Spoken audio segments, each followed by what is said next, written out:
은혜와 사랑을 감사합니다.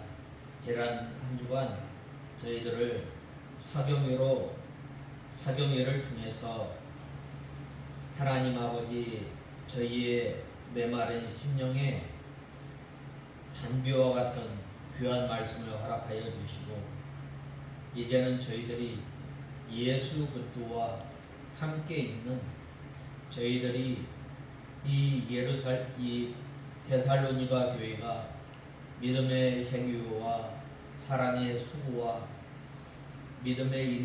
소망의 인내를 통해서 좋은 소문이 각처에 퍼져나갔던 것처럼, 하나님 아버지 저희들이 믿음의 행위와 사랑의 수고와 믿음의 인내를 통해서 좋은 소문이 각처에 퍼져나가게 하시고, 저희의 삶을 통해서 하나님을 드러내기에 부족함이 없도록 은혜를 베풀어 주시옵소서.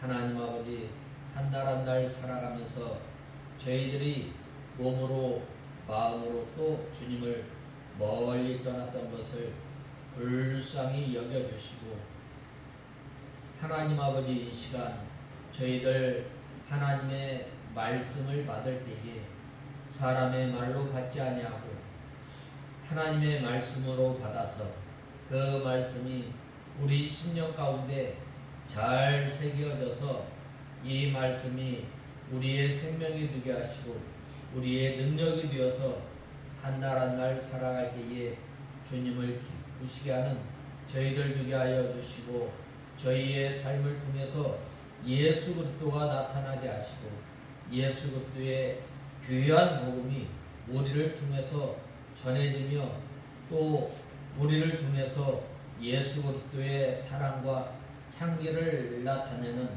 저희들이 되게 하여 주시고 저희 교회가 되게 하여 주시옵소서. 하나님 아버지, 이 시간 말씀을 전하는 종에게 능력의 손으로 붙들어 주시고 저희들을 주님의 진리 가운데로 인도하여 주시옵소서. 예수님의 이름으로 기도드리옵나이다. 아멘. 하나님의 말씀은 출애굽기 12장 29절에서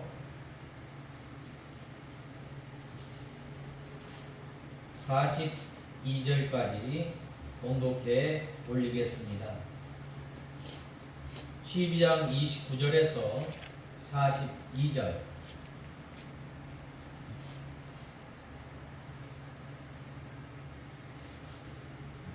밤중에 여호와께서 이집트 땅에 있는 처음 태어난 모든 것, 곧 보좌에 앉은 바로의 장자로부터 감옥에 있는 포로의 장자까지, 그리고 짐승의 처음 태어난 모든 것을 치셨으니, 그날 밤에 바로와 그의 모든 신하들과 모든 이집트 사람들이 일어났고 이집트에 큰 통곡이 있었는데, 이는 그곳에 장자가 죽지 않은 집이 하나도 없었기 때문이다.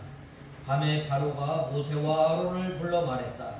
너희 이스라엘 자손이 일어나 내 백성 가운데서 떠나되 너희가 말한 대로 가서 여호와를 섬기고 너희가 말한 대로 너희 양과 소도 몰아가거라. 그리고 나를 축복하여라. 이집트 사람들이 말하기를 우리가 죽게 되었다 하고 그 백성들에게 그 땅에서 급히 떠나도록 재촉하므로, 그 백성들이 자신들의 반죽이 아직 부풀기도 전에 반죽 담은 그릇을 그들의 옷에 싸서 어깨에 맸으며, 이스라엘 자손은 모세의 말대로 행하여 이집트 사람에게 은 해물과 금 해물과 의복을 요구했다. 여호와께서 이스라엘 백성들이 이집트 사람들에게서 은혜를 입게 하셔서 그들이 요구한 대로 주게 하심으로 그들이 이집트 사람들에게서 물건을 빼앗았다. 이스라엘 자손이 람셋을 떠나 숲곳으로 향하였는데 아이들 외에 보행하는 남자들이 60만 가량이었고 그 외에 많은 혼합 종족이 이스라엘 자손과 함께 올라갔으며 양과 소와 아주 많은 가축이 그들과 함께 갔다. 그들이 이집트에서 가지고 나온 반죽으로 누룩 넣지 않은 빵을 구웠으며 그것은 부풀지 않은 것이었는데 이는 그들이 이집트에서 쫓겨나와 지체할 수 없었고 아무 음식도 준비하지 못했기 때문이다. 이스라엘 자손이 이집트에 살았던 기간이 430년이었다. 430년이 마치는 바로 그날 여호와의 모든 군대가 이집트 땅에서 나왔다. 그날 밤은 여호와께서 그들을 이집트 땅에서 이끌어내셨으므로 여호와를 위하여 지켜야 할 밤이니 이스라엘 자손이 대대로 지켜야 한다. 오늘 본 말씀 42절의 중반절에 보면 여호와를 위하여 지켜야 할 밤이니 라고 하였습니다. 저는 오늘 이 본 말씀 중반절에 여호와를 위하여 지켜야 할 밤, 이 말씀으로 이 제목을 삼고 오늘 본 말씀을 증거하고자 합니다. 오늘 본문은 이스라엘의 출애굽의 결정적 계기가 되는 사건으로 애굽의 하나님의 10번째 재앙, 곧 장자재앙이 임한 사실에 관해 말씀하고 있습니다. 애굽의 모든 장자가 죽음을 당하여 온 애굽 땅을 통곡의 소리로 덮이게 한 이 장자재앙은 강팍한 바로라 할지라도 더 이상 버틸 수 없는 충격이 되었습니다. 그래서 바로는 모세에게 이스라엘 백성들과 모든 재산을 가지고 속히 애굽을 떠날 것을 강청하였습니다. 이는 더 이상 재앙이 내리지 않고 멈추게 해줄 것을 구한 것으로 바로 앞에 모세가 신과 같은 자로서 서 있게 되었음을 의미하고 있습니다.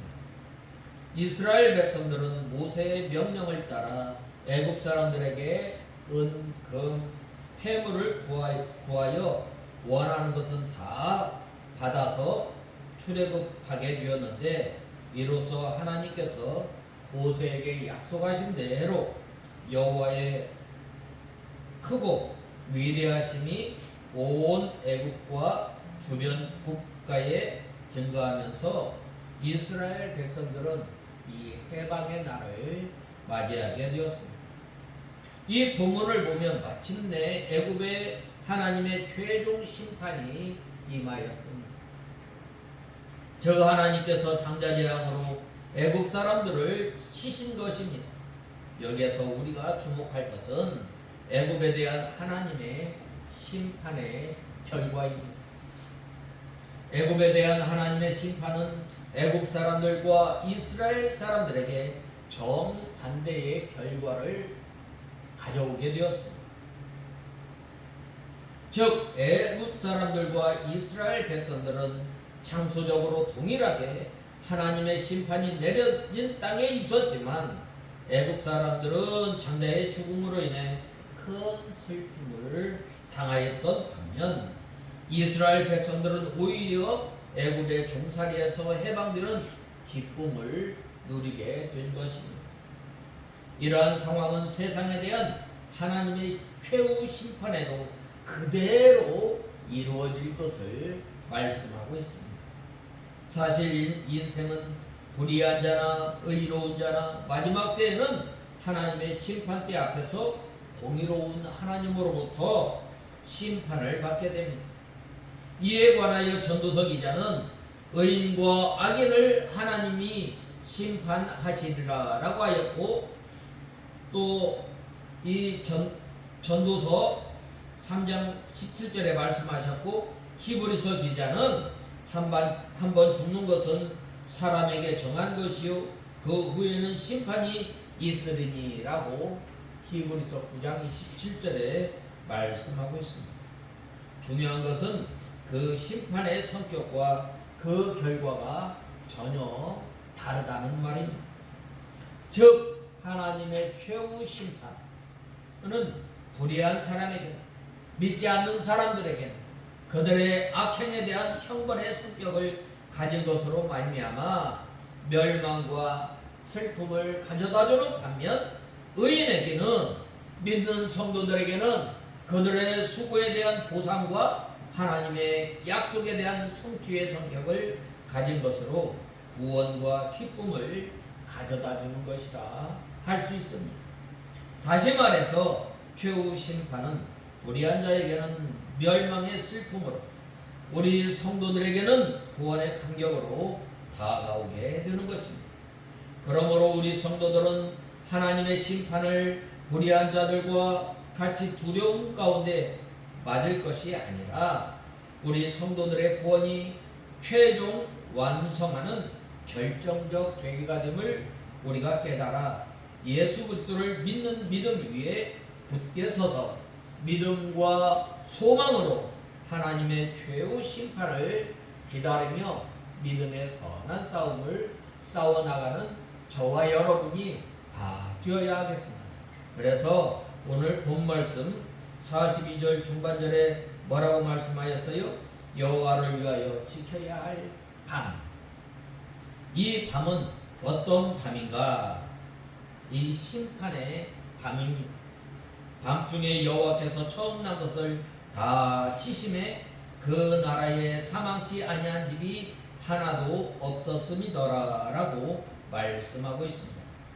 오늘 본 말씀 28절에서 29절에 보면, 29절에서 30절에 보면, 밤중에 여호와께서 이집트 땅에는 처음 태어난 모든 것, 곧 보좌에 앉은 바로의 장자로부터 감옥에 있는 포로의 장자까지, 그리고 짐승의 처음 태어난 모든 것을 치셨으니라고 말씀하고 있습니다.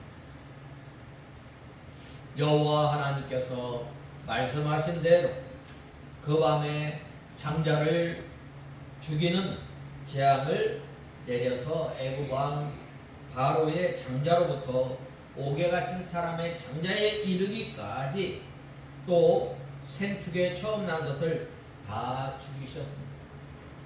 이것은 하나님의 말씀대로 여지없이 다 심판하신 것입니다. 이와 같이 말씀대로 심판하시는 하나님이십니다. 장자가 죽는 재앙을 당한 애굽 사람들은 전국에 다 이 큰 통곡 소리가 있었습니다. 하나님을 거역하는 사람, 그 결과는 이와 같이 다 비참해짐을 알아야 하겠습니다.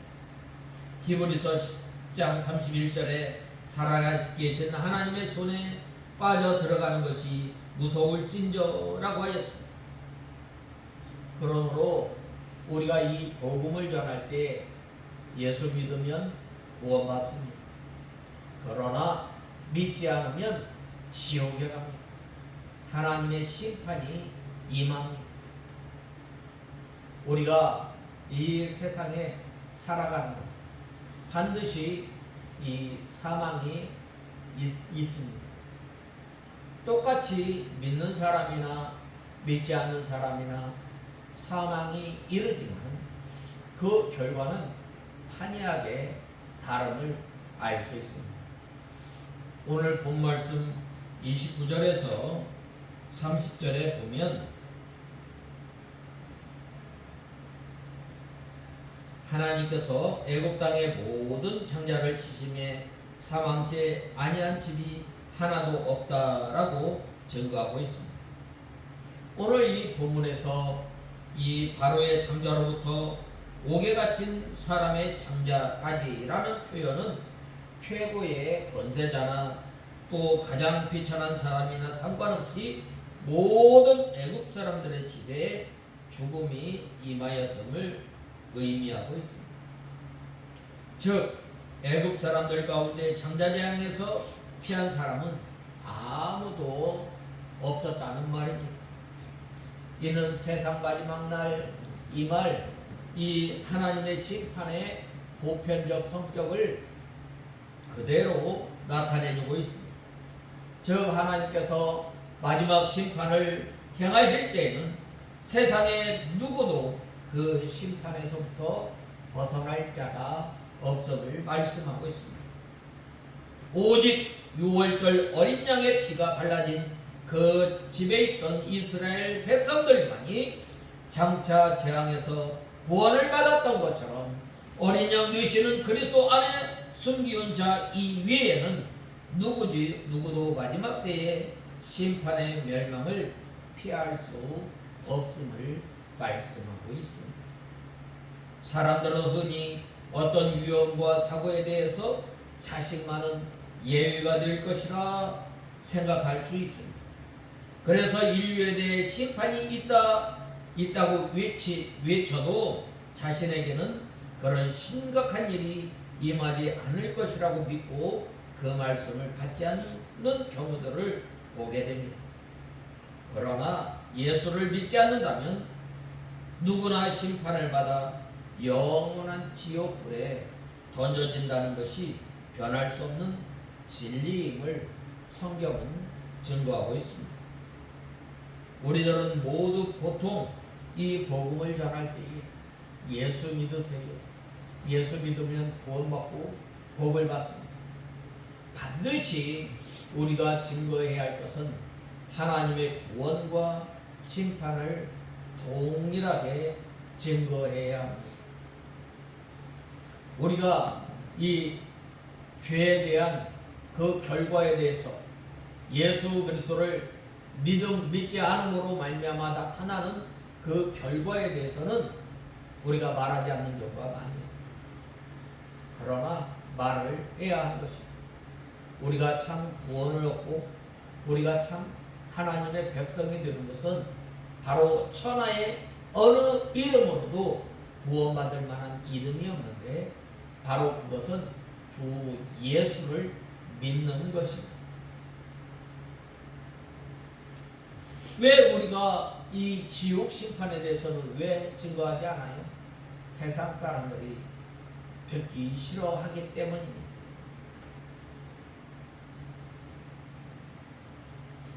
또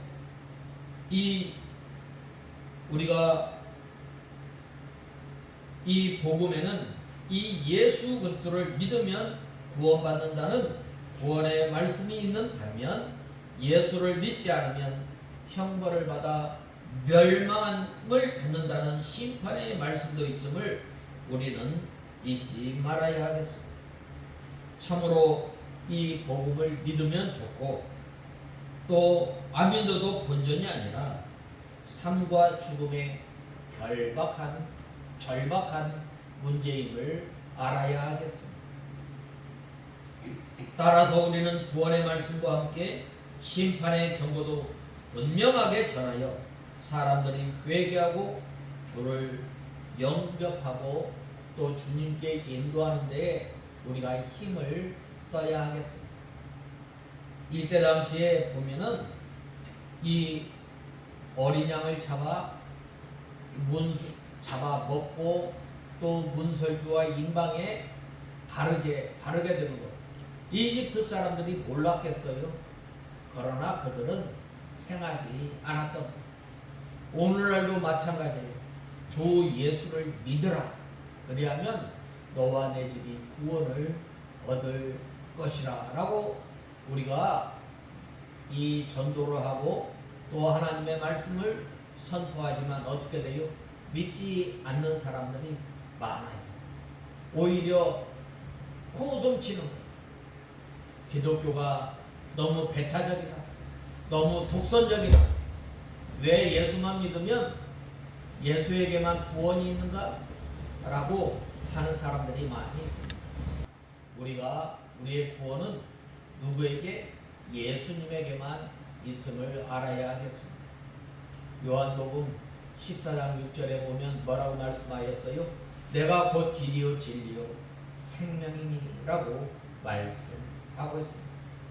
참 생명, 하나님께 나아가는 길, 하나님 나라를 아는 길, 바로 누구에게 있어요?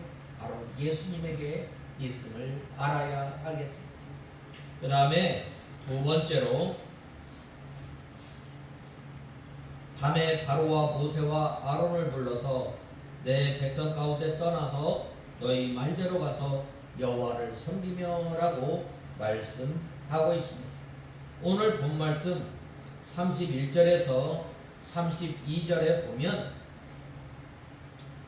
밤에 바로와 모세가 아론을 불러 말했다. 너희와 이스라엘 자손이 일어나 내 백성 가운데 떠나서 너희가 말한 대로 가서 여호와를 섬기고 너희가 말한 대로 너희 양과 소도 몰아가거라. 그리고 나를 축복하여라 라고 말씀하고 있습니다. 10번째 재앙, 즉 장자가 죽는 재앙을 만난 이 바로는 이스라엘 백성들을 속히 떠나라고 하였습니다. 그러면서 양과 소도 다 데리고 나가도록 하였습니다. 그리고 이 자기를 위해서 복을 빌어달라, 축복해달라고 하였습니다. 아무리 강력한 바로라 할지라도 하나님께는 이 굴복하고 말았던 것입니다. 바로가 이러한 그 재앙 가운데서 복받기를 원하였습니다. 악한 사람도 복받기를 원합니다.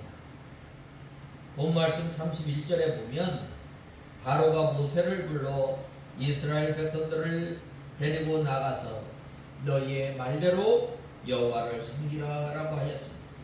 즉 계속된 이 재앙에도 불구하고 이스라엘 백성들의 출애굽을 허락하지 않았던 바로가 이제는 이 장자 재앙을 통해서 마침내 하나님의 말씀에 굴복하고 말았던 것입니다. 당시 바로는 세계적인 권세자로서 사람들로부터 신과 같이 추앙받는 존재였지만 하나님의 심판대 앞에서 여지없이 항복하고 말았던 것입니다. 이는 결국 인간이 아무리 하나님의 구원 역사를 방해하고 하나님의 구원 역사를 막는다 할지라도 결국에는 하나님의 뜻 앞에 무릎을 꿇을 수밖에 없는 연약한 존재임을 증거하고 있습니다. 세상에서 권세 있고 힘 있는 사람들은 교만하여 자기의 뜻대로 무엇이든지 할 수 있다라고 생각하며 또 심지어는 그 권세를 주신 하나님께마저 이 대적하려고 하고 있는 것입니다. 그러나 세상에서 아무리 큰 권세를 가졌다 할지라도 하나님의 뜻을 거역하여 대적할 수 있는 존재는 아무것도 없는 것입니다. 이것은 기독교의 역사가 증거하고 있습니다. 역사적으로 그렇게 많은 핍박자들이 기독교 신앙을 말살하기 위해 온갖 방법을 다 사용하여 성도들을 핍박하였지만 오히려 기독교는 날이 갈수록 번성하여 전 세계로 퍼져 나갔던 것입니다. 하나님의 뜻은 세상의 어떤 것으로 막을 수 없음을 알고 하나님의 크신 권세 능력을 의지해서 우리가 믿음 생활을 담대히 해나가는 저와 여러분이 되어야 합니다. 하나님의 뜻을 행하다가 세상의 대적에 부딪혀 낙심하고 우리가 또 난망할 때가 있습니다. 당장에는 하나님의 뜻이 세상에 밀려 패하는 것처럼 보인다 할지라도 결국에는 하나님의 뜻이 승리함으로 우리의 수고가 결코 헛되지 아니함을 알아야 하겠습니다.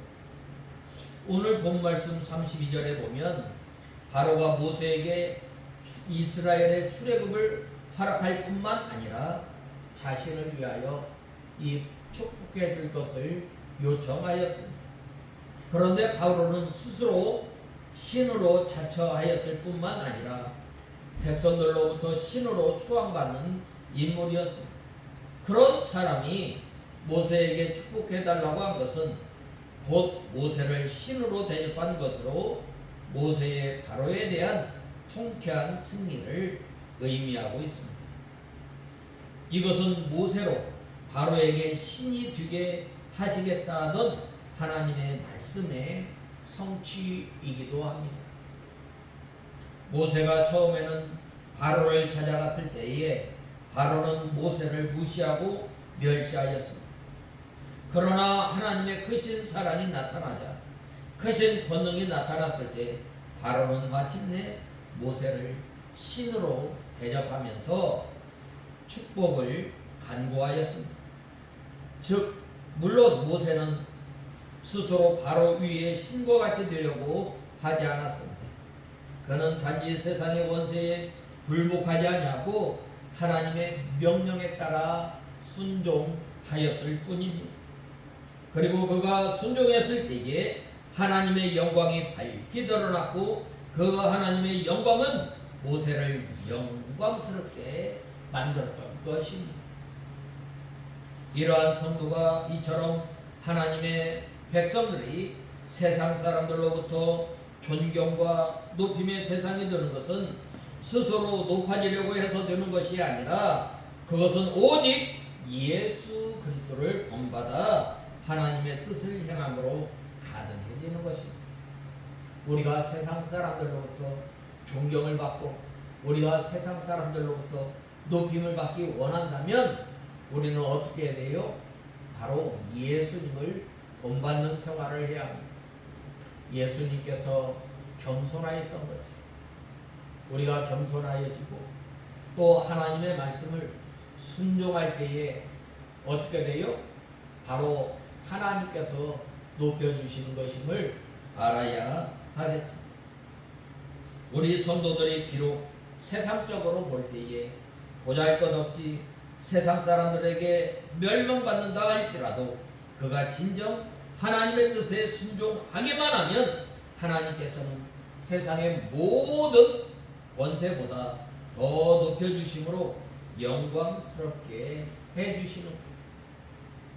그러므로 우리들은 세상 사람들의 눈을 의식하지 말고 오직 하나님의 뜻을 순종하고 받들어 그 뜻에 절대 순종하며 복종하며 우리의 삶을 살아가는 저와 여러분이 되어야 합니다.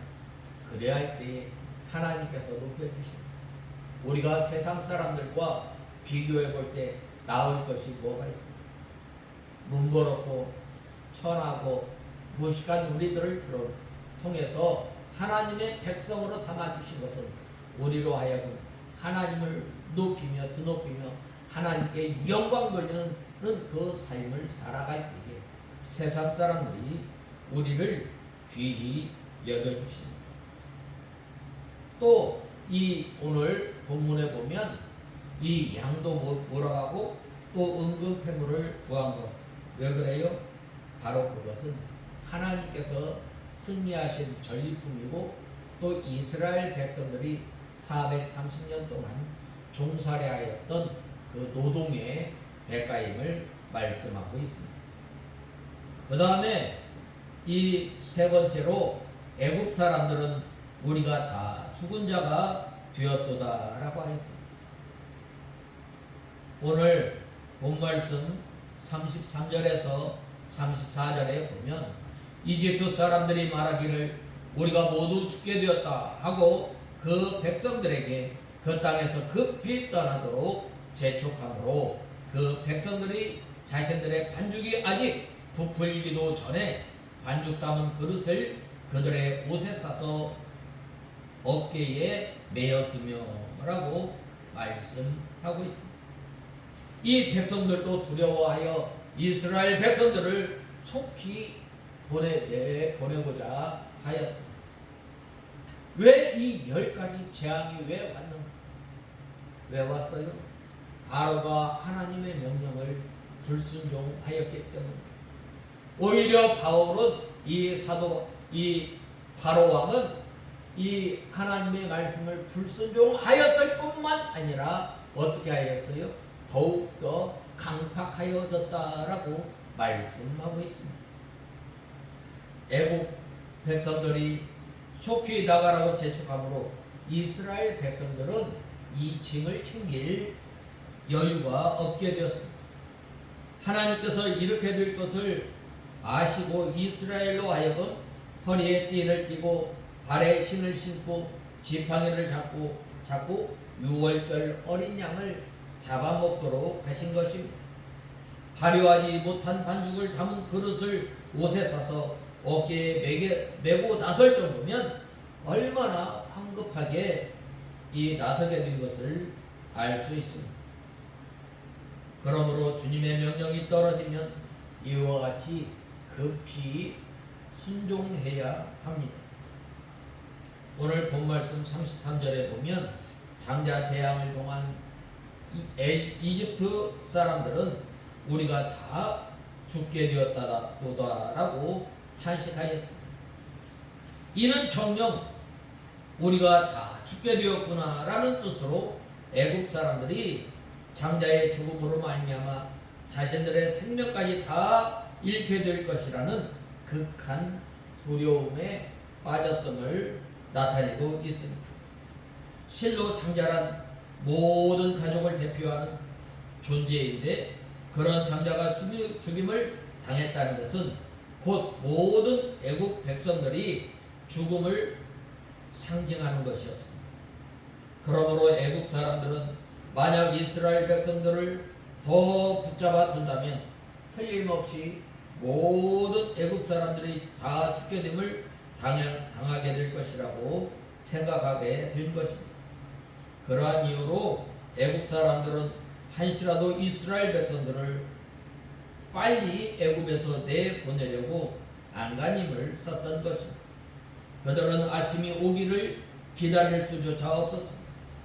어떠한 값을 지불한다 할지라도 이스라엘 백성들을 어서 빨리 애굽에서 내보내야만 한다고 생각했습니다.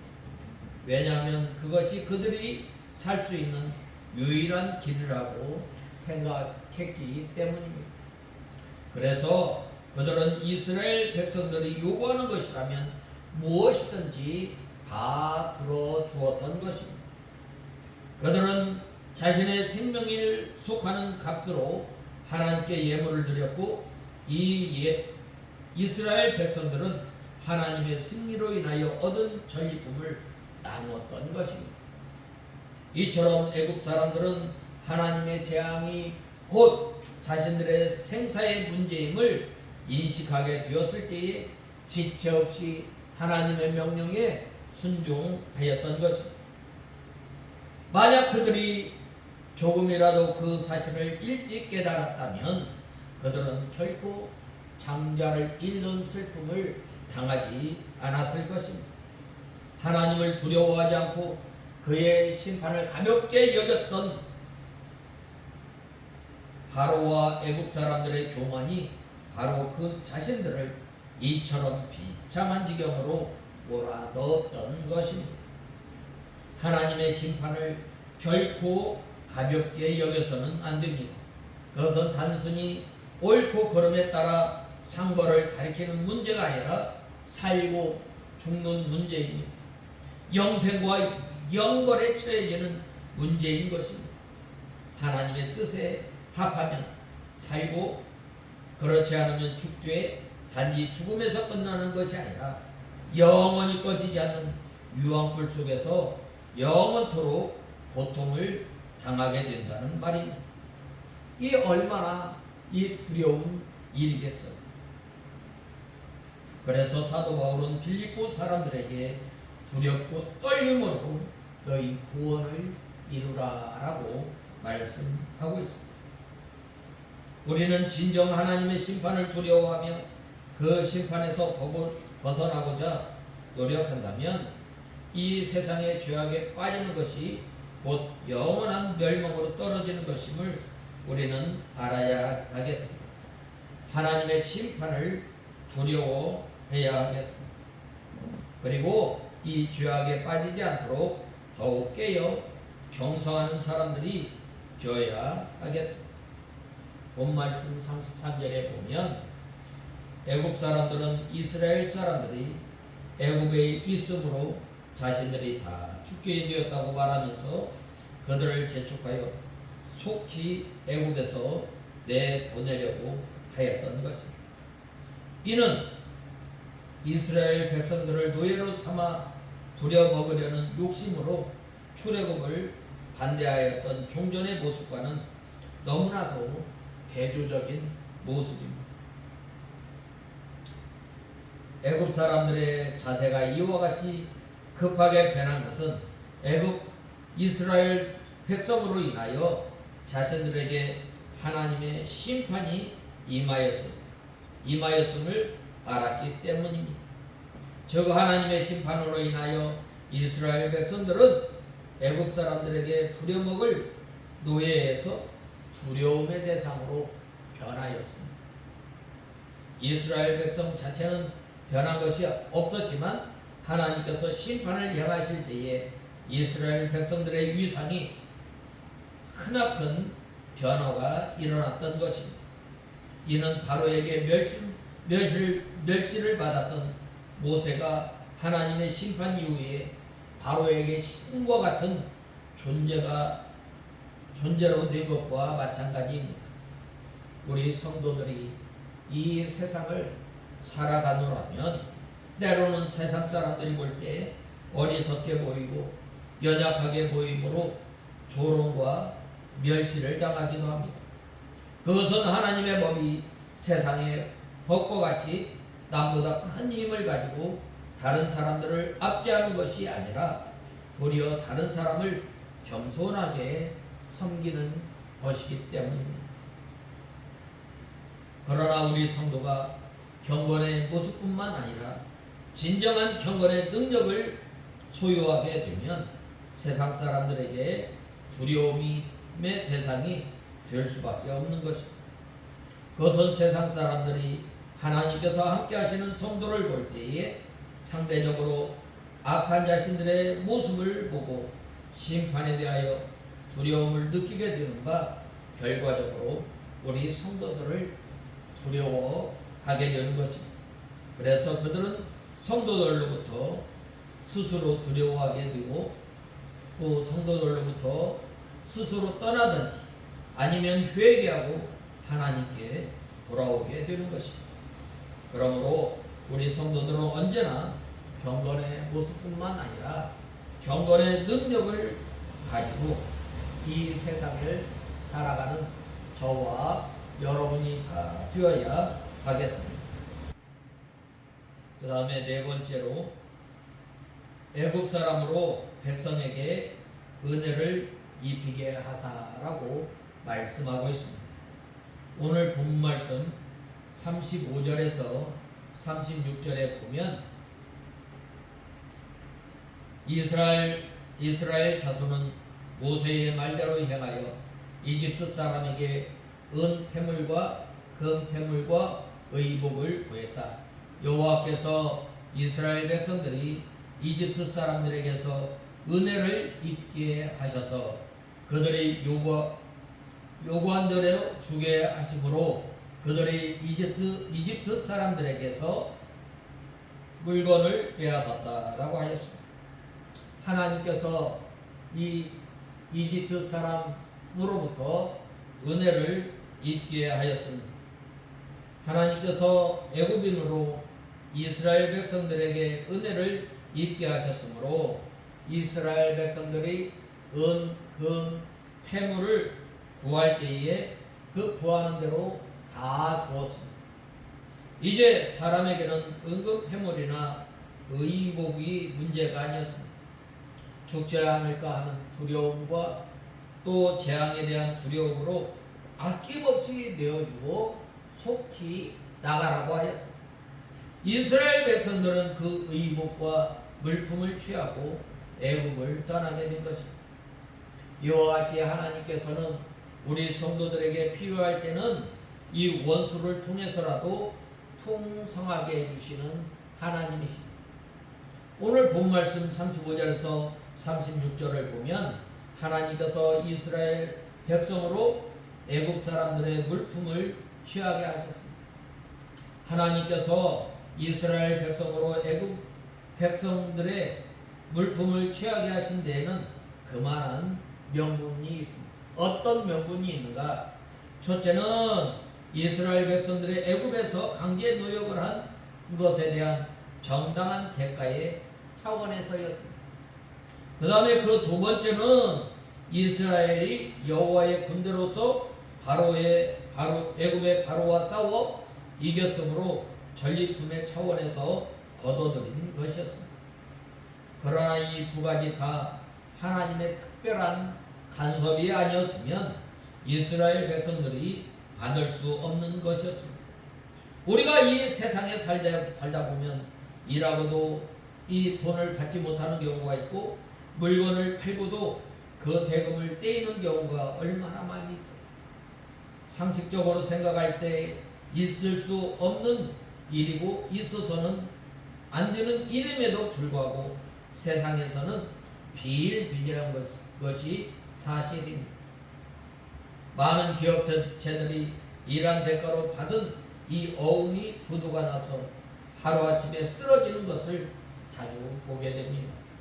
여기에서 우리가 깨닫게 하는 것은 사람이 노력을 하여도 그 노력의 정당한 대가를 반드시 받는 것이 아니라는 사실입니다.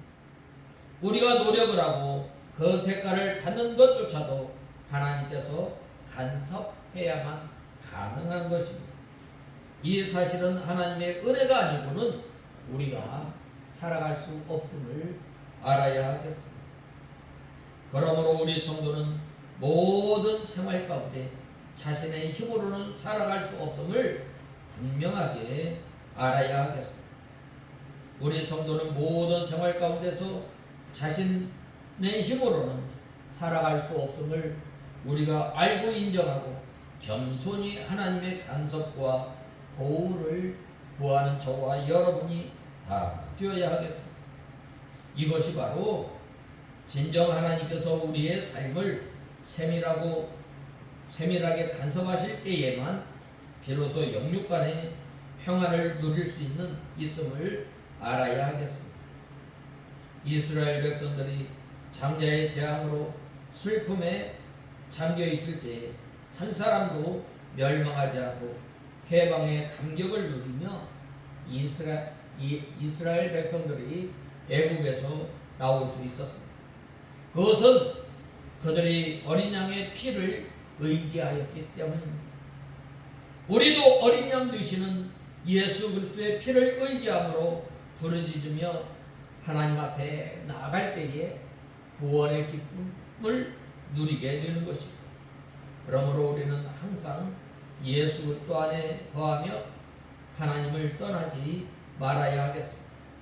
우리 믿는 사람에게는 영원한 생명과 구원이 있지만 예수 그리스도를 믿지 않는 사람, 예수님이 없는 사람에게는 영원한 죽음과 또 멸망이 있음을 알고 우리가 늘 하나님과 동행하며 살아가는 저와 여러분이 다 되어야 하겠습니다.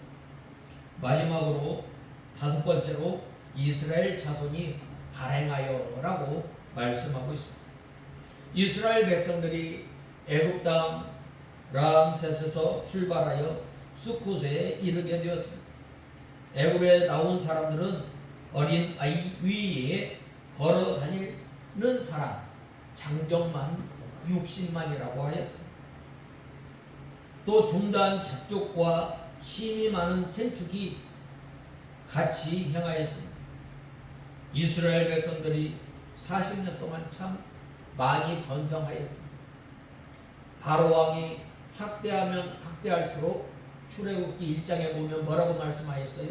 번성하였더라 라고 하였어요. 왜 그랬어요? 하나님께서 은혜를 베풀어 주시고 하나님께서 보호하여 주시고 하나님께서 권고하여 주심으로 말미암아 이스라엘 백성들이 이 400년 동안에 이 많은 번성을 하게 되었습니다. 또 하나님께서 그들에게 많은 재물을 가지고 주셨습니다. 그들이 가지고 나온 발효되지 않은 반죽으로 무교병을 주었습니다. 이 무교병은 그다지 맛있게 먹을 만한 음식이 못 됩니다. 이와 같이 죄를 떠난 순수한 생활은 이 육신적으로는 그다지 이렇다 할 맛이 없는 생활은 되지 못합니다.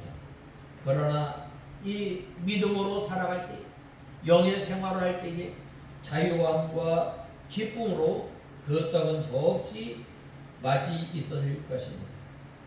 본문은 애굽에 임한 10번째 재앙, 곧 장자 재앙으로 말미암아 이스라엘 백성들이 하나님께서 아브라함에게 약속하신 대로 애굽에 거주한 지 430년 만에 대망의 출애굽을 실현하는 장면입니다.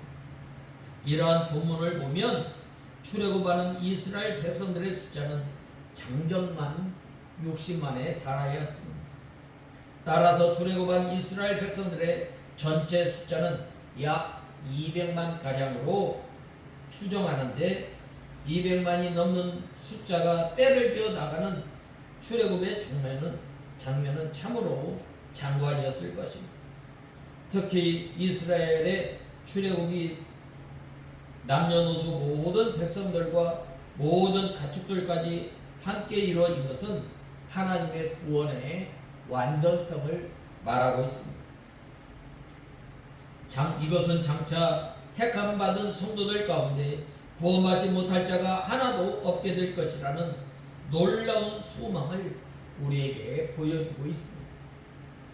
출애굽하는 이스라엘을 여호와의 군대로 모세한 것은 우리 성도들이 이 세상에서의 삶이 하나님의 군사로서 영적 싸움, 믿음의 선한 싸움을 싸워가는 전투적 삶을 말씀하고 있습니다.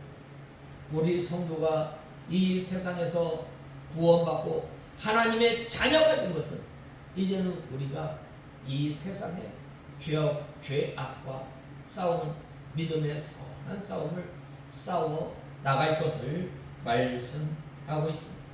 오늘 본 말씀 37절을 보면 출애굽 당시 이스라엘 자손의 수가 장정만 60만 가량이었다고 하였습니다. 이는 여자와 20세 이하의 사람을 제외한 숫자로 출애굽한 이스라엘 자손의 전체 수는 대충 200만은 좋게 되었을 것으로 추측하고 있습니다.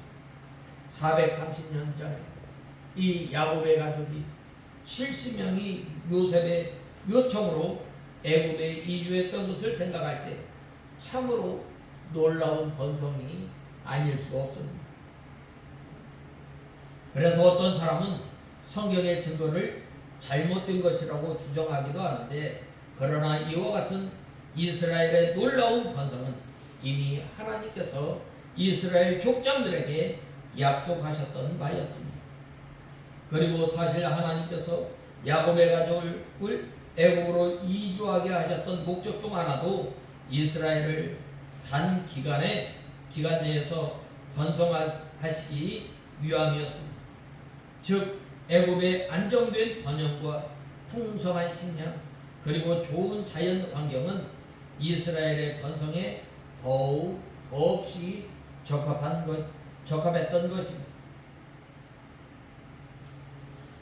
특별히 하나님께서는 이스라엘 백성들을 보호하시고 그 태의 열매를 풍성케 하심으로 그들로 큰 민족을 이루게 하시겠다는 하나님의 언약을 이루셨던 것입니다. 이는 오늘날 우리가 복음 증거 사역을 통해 하나님 나라를 확장시키는 일에서도 마찬가지입니다. 하나님 나라의 확장과 성장은 하나님께서 이미 우리에게 약속한 바로서 하나님께서는 우리의 복음 사역에 항상 함께 하시며 그 뜻을 이루어 가시는 하나님이십니다. 마태복음 28장 20절에 뭐라고 말씀하셨습니까? 내가 세상 끝날까지 너희와 함께 하리라 라고 하셨습니다. 아버지와 아들의 이름으로 성령의 이름으로 세례를 주고 제자를 삼아라고 말씀하고 있습니다. 하나님께서 우리 사역에 부흥을 베풀지 아니하신다면 모든 것이 헛될 수밖에 없는 것입니다.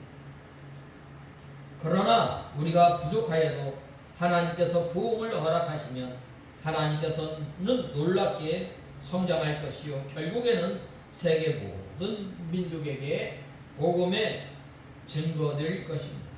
그러므로 우리는 현실이 애굽 나라와 같아서 복음을 전하기 어렵고 사람들의 마음이 강팍해져서 복음이 잘 전파되지 않는다고 탄식할 것이 아니라 우선 하나님의 부흥 역사를 고대하며 간구하는 저와 여러분이 다 되어야 하겠습니다. 우리가 하나님의 부흥을 기다리며 현실에서 최선을 다할 때에 우리의 복음 증거 사역은 상상할 수 없는 풍성한 열매를 맺게 하시는 그 하나님을 고대하며 바라보며 믿음의 선한 싸움을 싸워나가는 저와 여러분이 다 되어야 하겠습니다. 오늘 본말씀 38절에 보면 이스라엘 백성들이 출애굽할 때에 중단 잡족이 다 그들과 함께하였음을 알 수 있습니다. 여기에서 잡족이란 이스라엘 백성들과 마찬가지로 애굽에서 앞제 봤던 다른 소수 민족들을 가리키고 있습니다. 아마도 애굽에 내려진 10가지 재앙을 통해서 하나님만이 참신인 것을 깨닫고 이스라엘과 함께 출애굽한 것으로 여겨지고 있습니다. 물론 이들은 후에 할례 의식을 통해 정식으로 이스라엘 공동체에 편이 뛰었습니다. 여기에서 우리는 이스라엘 공동체가 혈연에 의한 폐쇄적인 공동체가 아니라 누구든지 여호와 신앙을 고백하면 편입할 수 있는 열린 공동체였음을 알 수 있습니다. 후에 이스라엘 백성들은 혈통적인 우월 의식에 빠져 자신들만이 하나님의 구원을 받은 백성이라고 생각하기도 하였지만 하나님의 뜻은 그것이 아니었습니다. 하나님께서는 처음부터 당신을 믿고 고백하기만 하면 민족이나 혈통에 관계없이 누구든지 구원 얻는 원리를 하나님의 뜻으로 정하신 것입니다. 오늘날 이 교회가 구원에 관한 세상을 향하여 폐쇄적인 자세를 버리고 개방적인 자세를 가져야 함을 말씀하고 있습니다. 물론 이 교회는 이 진리에 관해서는 어떤 경우에도 세상과 타협해서는 안 되는 것입니다. 그러나 교회가 이 진리가 소상되지 않는 선에서는 얼마든지 세상 사람들과 교류를 가지고 그들을 하나님의 백성으로 받아들일 준비와 노력을 다 해야 합니다. 오늘날 교회는 이 세상 사람들의 입장에서 볼 때 너무 거리감을 느끼게 만들고 가까이 하기에 뭔가 어려움을 느끼게 하는 폐쇄적인 집단으로 떨어져서는 안 된다는 말입니다. 그러므로 세상에 나가 복음을 증거하라는 교회를 향하는 하나님의 명령을 잊지 말고 교회에서 우리 성도들만 교제하는 것이 아니라 교제하는 것으로 잘못된 이 분위기 때문입니다. 하나님께서는 오늘도 세상의 많은 이방인들이 하나님의 영광과 능력을 목격하고 교회 안으로 들어와 하나님의 백성 안에 편입되기를 원하고 계십니다. 교회 안에 속해 있는 모든 성도들은 이러한 하나님의 뜻을 기억하며 언제나 이 믿지 않는 성도들을 복음을 전하는 일에 힘쓰는 저와 여러분이 다 되어야 하겠습니다. 오늘 본 말씀 39절을 보면 이스라엘 백성들이 출애굽할 때 급히 나왔다고 했습니다. 하나님께서는 이스라엘에게 유월절을 준비하게 하시면서 어린 양을 먹을 때에 허리에 띠를 띠고 발을 신을 신고 손에 지팡이를 잡고 급히 먹으라고 명령하시므로 출애굽이 아주 급박하게 이루어졌음을 말씀하고 있습니다. 이는 실제로 그 말씀대로 출애굽이 아주 긴박하게 이루어졌음을 말씀하고 있습니다. 세상 사람들은 죄와 구원 문제를 이야기할 때에 현실적인 상황 때문에 구원의 초청에 응할 수 없다라고 말씀하고 있습니다. 또 경제적인 문제로 이 구원의 초청에 참여할 수 없다라고 말하고 있습니다. 그러나 우리는 이 언제나 무엇을 먹을까, 무엇을 입을까 염려하지 말고 우리는 하나님의 나라와 또 하나님의 뜻을 이루는 삶을 살아가는 저와 여러분이 다 되어야 하겠습니다. 그 다음에 마지막으로 그 날에 여호와의 군대가 다 애굽 땅에서 나왔은즉 그들을 애굽 땅에서 인도해 내심을 인하여 여호와 앞에 지킬 것이니라고 하였습니다. 이스라엘 백성들은 이 여호와의 군대입니다. 여호와의 군대는 이스라엘, 즉 하나님 나라를 위하여 선한 싸움을 계속 싸워 나가는 것입니다. 오늘날 이 기독신자들은 예수 그리스도의 정병입니다. 이 예수 그리스도의 정병들은 자신의 신앙과 하나님의 나라를 위하여 힘써 싸워 승리하는 저와 여러분이 다 되어야 하겠습니다. 이스라엘 백성들이 이 하나님의 구원의 은혜에 감사감격하여 이 유월절을 맞이하였던 것처럼 또 여호와의 군대로서의 삶을 살아갔던 것처럼 우리가 하나님의 군대 예수 그리스도의 정병이 되려면 어떻게 돼요? 먼저 이 강해야 합니다. 고난을 통해서 또 자기의 생활에 얽매이지 않으므로 우리가 이 예수 그리스도의 정병이 되었을 때에 우리가 믿음의 선한 싸움을 싸워나가는 저와 여러분이 다 되어야 하겠습니다. 다 같이 기도하겠습니다. 하나님 아버지, 주님의 은혜와 사랑을 감사합니다. 이는 여호와의 밤이라고 말씀하시며 하나님께서 이스라엘 백성들을 심판과 사망 가운데서 구원하셨던 것처럼 우리를 죄와 사망 가운데서 하나님의 심판 가운데서 구원하여 주셨는데 이제는 저희들이 예수 그리스도의 좋은 군사로 믿음의 선한 싸움을 싸워 나갈 때에 승리의 삶을 살아가는 저희들이 되게 하여 주시옵소서. 예수님의 이름으로 기도드리옵나이다. 아멘.